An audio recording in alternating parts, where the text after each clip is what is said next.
What's up, you all? This is Hussein Nasser from IGeometry, and Happy New Year. Yes, today is the New Year, the Arabic New Year.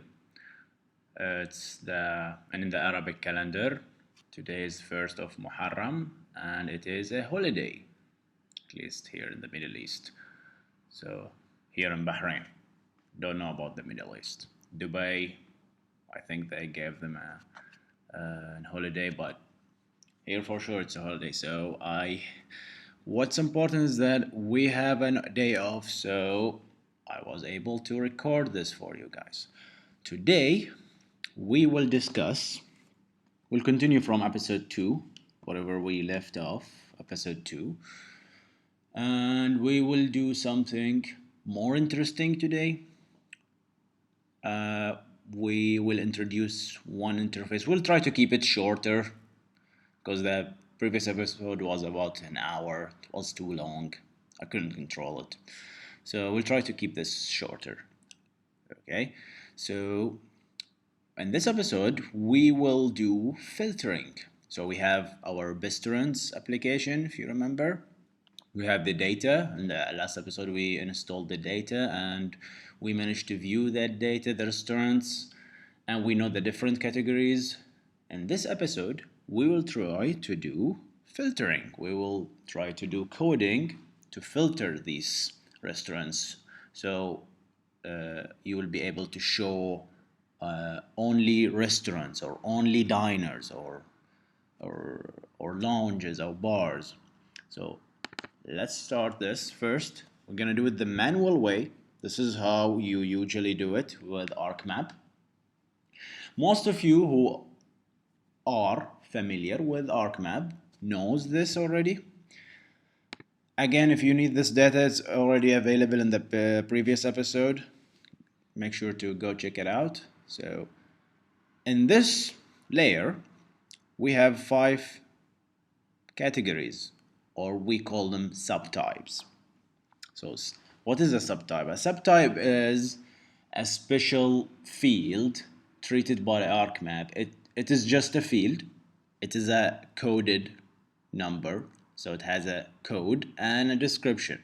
So ArcMap, if you set up a code, if you set up a subtype for a layer or for a feature class, you will be able to easily deal with it. You can change the symbology for each type, and you can do much more that we will not discuss now. You can simply create a field and define your own categories. That will work as well. So here we have a subtype field with these values. So when you double click on here, go to symbology, you'll see that these are the values here. So code number 3 means it's a bar, 2 means a cafe, and so on. So what we will do today, it will use this definition query. So what does this do?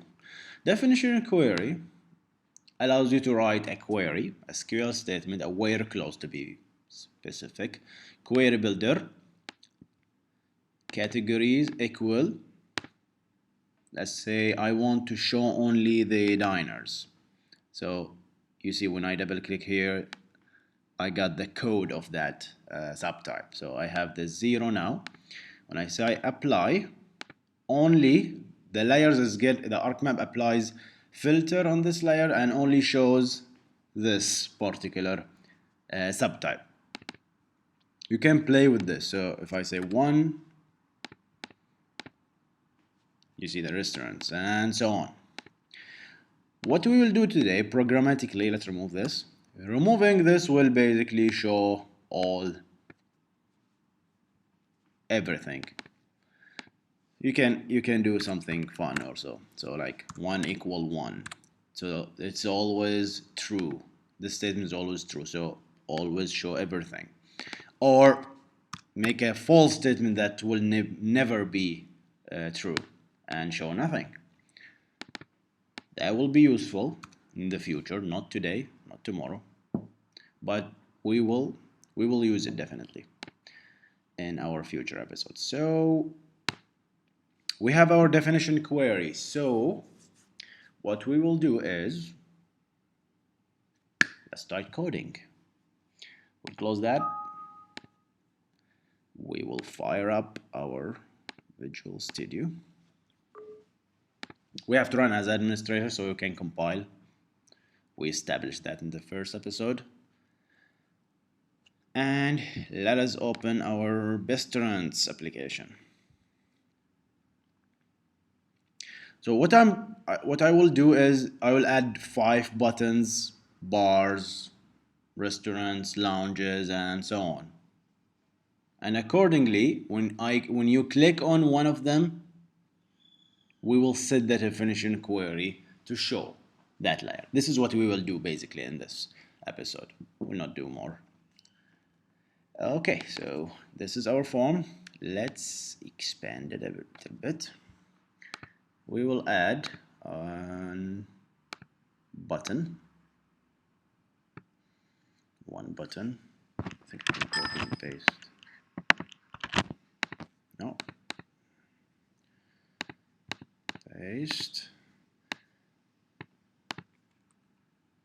Let's call this restaurants.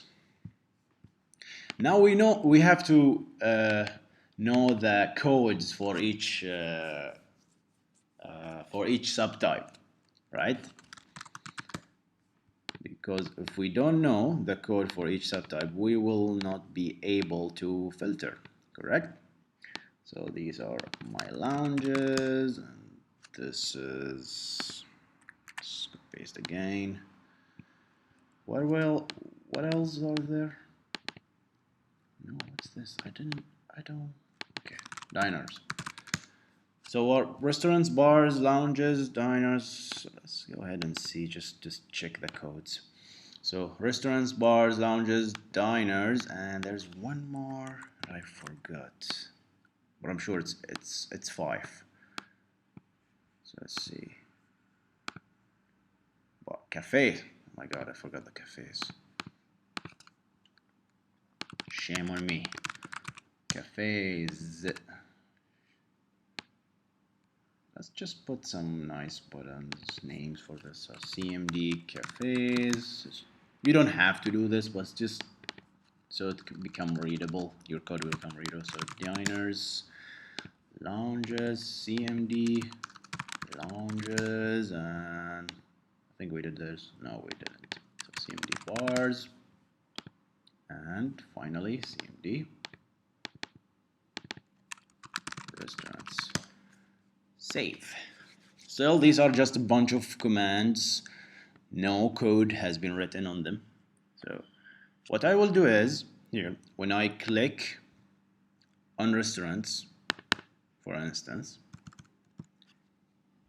I need to take the food and drinks layer, which is this, and somehow set the definition query, which is this, into that object. So before I do that, I need to explain something very interesting here. So last episode we discussed about the application, right? We had an I application, and under that we had the document, IMX document or I document, and in that, let's go MX, so it's ArcMap. So in that we have IMX document, in that we have a map, IMap. You might notice why there's an MX map, for instance, because you cannot find a map in actually you can, but it's just that the first object they named it, they call it IMap. So our catalog doesn't have a map, so it makes just sense just to name it IMap here.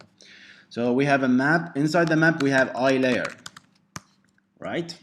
So these are all interfaces, but eventually underneath those interfaces there are classes that implement them, right? We have a lot of classes that implement these interfaces. So the first class that we need to know is that this layer It's not called iLayer. It's called IFeatureLayer. So what is a feature layer? No. IFeatureLayer, it is a layer with more properties and methods that is very useful. An IFeatureLayer is usually a layer that has an underneath feature class that's pointing to it. And this, in our case, it is a feature layer. So our class, so we didn't discuss about classes yet, if you recall. We didn't do any statements like we didn't do dim p layer as I layer equal new layer, right? We didn't do that. Why? Because these layers are already co-created by ArcMap. It has been created and the classes are hidden from us. Not actually hidden, but it has been managed, let's call, by ArcMap. So we didn't really have to create a new feature layer. We basically hooked to an existing layer, which in our case, this is our existing layers. So underneath that, this layer, there is a class that implements these layers, these interfaces. And the class is called feature layer. Feature layer implements, it's a class. So if I want to describe it here, it's called public class feature layer. It's something like that. And this implements iLayer. See, when I implemented that layer, all these properties was brought. It doesn't not only it implements iLayer, it implements so many other interfaces like IFeatureLayer. And it also implements the feature layer implements other interfaces as well. So all these interfaces has been implemented by this class. So if I am correct, there is another layer here. There is another interface called IFeatureLayerDefinition. That's another interface. So imagine all these interfaces, and this feature class implements them. So if I declare a feature layer as a feature layer, and then I declare p layer as I layer, I can do this because feature layer is a class and it implements I layer, so I can cast those two. Correct? I can also do this, pf layer as I feature layer equal p feature layer, because the feature layer class implements I feature layer, and each interface has different properties and attributes that you can do with. So for example, pf layer, you have the feature class object, but where else in p layer you do not have feature class. It's just for organizing things.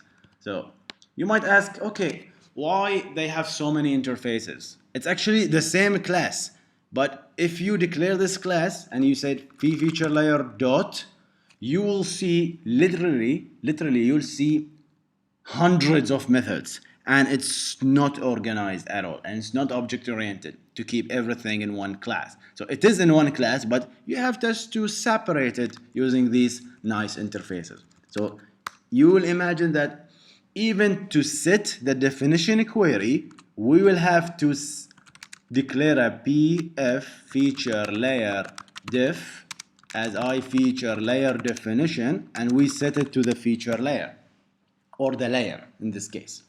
And then you can say p feature layer definition dot definition expression, which is the query that we will do, right? So I hope this is clear. We will explain more and more as we go. So let's just delete this. This is not, we'll delete that now, okay? Let's go back to this explanation. So we have feature layer, and feature layer, which happens to be this. This is a feature layer. It implements So many things, and I can give you the list in the description here. What does feature layer class implements? And for now, you have to know just that it implements feature layer definition, and this is what we will use to set our definition layer. So let's go ahead and code our first restaurant filter. First of all, we need to get the layer. I am here in a subroutine, in a command. I need the food and drink layer. So the user should select the food and drink layer. So I'm not gonna check if he selected correctly or not, but we'll assume that he is clever and he will select, which is us basically, we will select the right layer. So we'll select the layer and click on the filters here. And as we click, we will start showing the right corresponding type. So when you click on restaurants, I would like to define let's call it PF layer, stands for feature layer def, as I feature layer definition. That's an empty object. It has nothing. So I need to set it to a layer, right? And this layer, I don't have it. Where do I get the layer from the selected combo box? We did that, right? We did that before. If you remember, in the show and hide function, when you click on hide, we get the layer by name, and that's the selected layer, right? And we wrote a function to search through the map and find that corresponding layer. So we have written this code. No need to duplicate it, just copy. And we go down. And we'll paste it here. Oh God, what I did. Okay, paste. What? Could I copy that? There you go. So this will go and search on the map, give me the layer which is currently selected from the combo box, from the drop-down, which is this one, and then set it to the I layer interface here. And then we will set the P selected layer equal here. So P selected layer equal I feature layer. Can I do this assignment? Well, now I can guarantee you that you can, but if it can give an error, let's write this. This can give an error if the FP selected layer is not a feature layer. And we have so many types of layers, not only feature layers. We have geographic layers, we have CAD layers, we have raster layers. So we have so many layers. If you have a raster layer and with that name and you try to do this, I think you'll get an error. Not sure, but I think you'll get it. So we'll set this to this, and then pf layer def.definition expression equal. So I need to set an query here. And I'll not bother myself, because when I go here, definition query, and then query builder, it will help me to build my own expression. Category, which is an attribute, equal restaurants. Oh, what is this? Category equal restaurants, because I selected. So let's copy. This is our query. One is the key code for the restaurant. So we'll go back and our code, and we'll paste it here. Literally, that's it. Now I want you to think long and hard. That's what she said. Okay, we need to do one more thing here. Think. We have to do one more thing. We established this in the last episode. When you change something, you have to refresh. So what do we need to refresh? We need to refresh the update document. We need to call the update document here. Basically, these are the two methods. We refresh the content of the table of content, which because we change a layer, and then we refresh the map. So this code has already been written. So let's just go down, copy and paste. And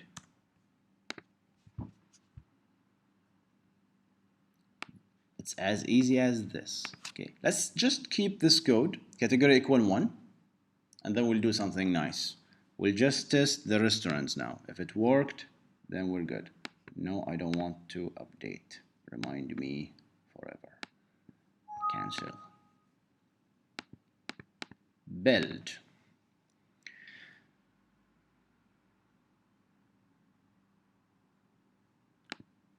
Build succeeded. We run now.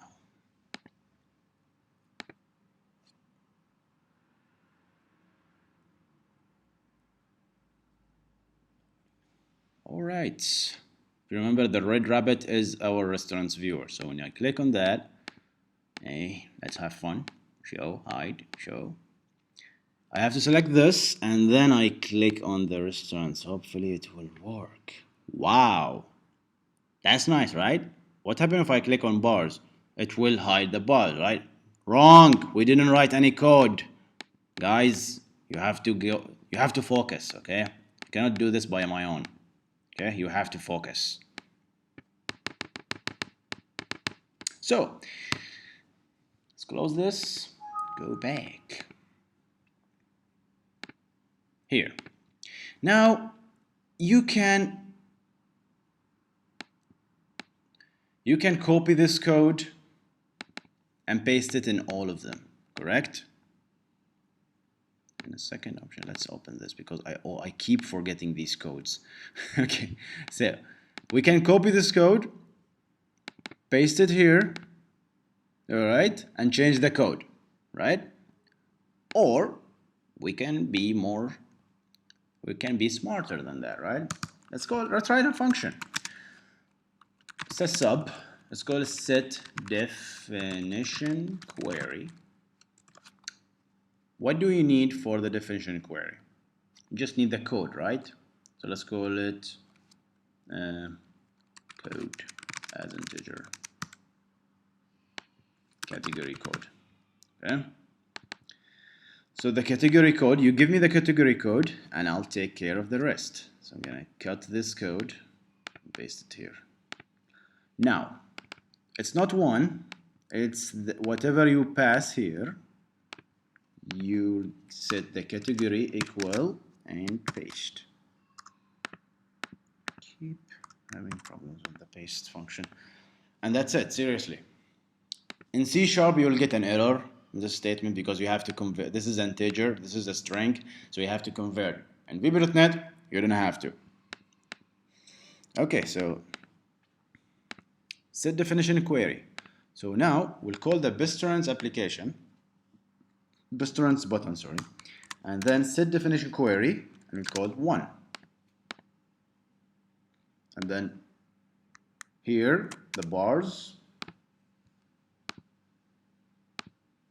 see the types, the bars are 3, cafes are 2, diners are 0, lounges are 4, restaurants is 1. So I'm gonna do something more exciting than that. Okay, so you got the point here, I guess. Hopefully you got that we have to call this function and change the code. I don't want to. This will make my code a lot longer. You can see that we are trying to apply some smart programming techniques here. So what we will do here is we'll go with each button, and thankfully we have something called the tag here. It's just an attribute that it's just there for you to use. It's not used by the system and you can use it for whatever you want. So I'm gonna put the subtype code here. How about that? So restaurants is 1, bars is, what's bar, man? 3. Bars is 3. Tag of bars 3. Not 2, man. It's 3. Lounges are, cafes are 2. Lounges are 4. Cafes are 2. Lounges are 4. That makes diners 0, right? Diners are 0. That's it. Now we'll do something really interesting. What is it? You know this function? Let's call it definition layer filter category. Okay, click, or just filter category. I'm gonna change the name, but we'll make this method handles. Let's delete this one. We'll make this sub routine handles not only the command click. That's the beauty of .NET. You can write a subroutine and makes it handle so many other events. So in this case, this method only handles the CMD click event, but I wanted to handle also the CMD bars click and CMD cafes click and CMD lounges click and CMD diners click. So when you click on either of these 5 buttons, this method will be called. And you might guess the code I'm gonna write. I'm gonna give you 3 seconds to guess it. 1, 2, 3. Right. The sender is actually the button that you have clicked, right? So I'm sure 100% that is the button. So p button as button equals sender. The sender is the button, and the button has a tag. Oh my god, it doesn't have a tag. Okay.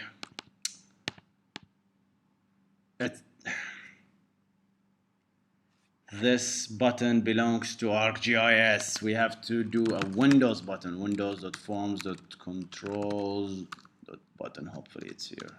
Please be here. Yes. So that's a window button. That wasn't a window button. So this baby has a tag.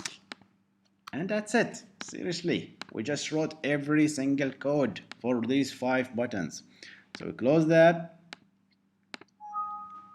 We build it. And then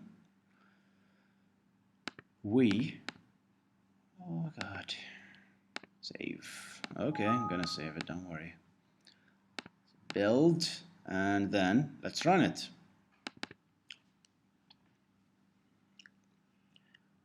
You guys, you play video games?